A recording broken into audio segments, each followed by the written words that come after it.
Hello, I'm Helena Pastushkova, a ninth grade student at the Polytechnic Lyceum of KPI in Kyiv.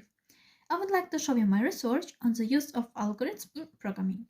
My idea was to explore the relevance and perspective of using algorithms in programming, as they can greatly ease the writing of program logic or help to organize certain actions. Algorithms are convoluted and flexible as everyone can customize them to the conditions they need. I took the bridge and deep search algorithm for my research as it's the most basic algorithm for analyzing any structure. The essence of this algorithm is to traverse the structure and check its parts. Having checked it, you set the conditions you need. This algorithm is used in many updated tasks, and an example is finding a way out of a maze. As for the implementation, there are several options. The main ones are recursive and with additional structure. The recursive method involves the use of a recursive function call for newly defined areas, those that fit the conditions you provide. But this implementation is not effective and so costly in terms of RAM usage, but this method can also be used if you don't have a large amount of data. But there is another way, which is to use an additional array to indicate the traversed sections and a dynamic structure. The dynamic structure stores information about the areas that need to be checked, mainly in the form of area coordinates.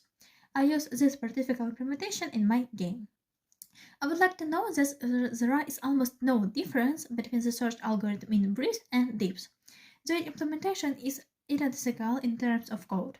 However, the breadth first search algorithm uses a queue as a dynamic structure, and the deep first search algorithm uses a stack. Because of this, they check parts of the structure in a different order. You can see it.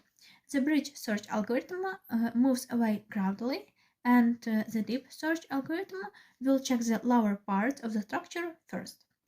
I decided to create my own game as an example of using the bridge first search algorithm.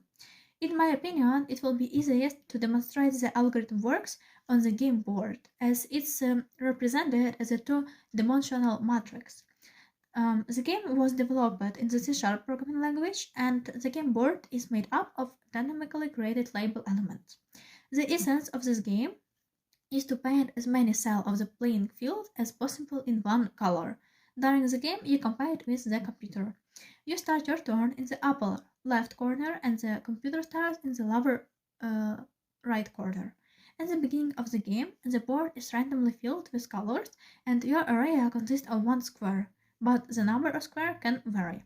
At each next step, you can choose a cell that it adjacent to your territory and whose color is different from the color of computer cell. This is necessary to separate the territories and to avoid overplanning territories at the end of the game. There are also indicators at the top that show the current color of your area and the current color of computer area. Add a progress bar so we can see the size of the area in comparison. In the end, the one with the largest area wins. When you select a cell, the bridge first search algorithm starts. The way the algorithm works in my game is the following. The coordinates of the starting cell are placed in the queue, and in an additional array, the points are marked as analyzed.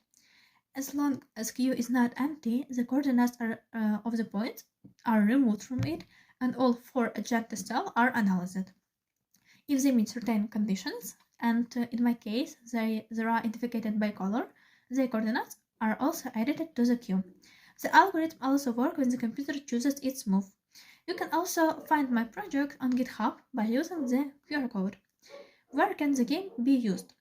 I offer the game to specialized lyceum to study certain elements in programming, both graphical and programming logic, or just for children who want to play something for logic. As for the timeline, the prototype of the game was written in the C++, but I decided that if I want it to be used, it should be more understandable, so I decided to rewrite it in the C# with a visual interface. As for improvement, I want to rewrite the game for Android and iOS operating system, and the ability to change the size of the field and change the difficulty if the game versus a computer. I will use for this greedy algorithm. Also, add accounts so that you can play with your friends, and separately for the learning process make a mode so that you can see how the algorithm analyzes the field during each move. So, as a result of my research, I created my own game as an example of using the algorithm. I also considered that algorithms are really useful and flexible enough. The research has shown that algorithms are quite relevant and they are quite convenient to use for writing program logic. So, that's all. Thank you for your attention.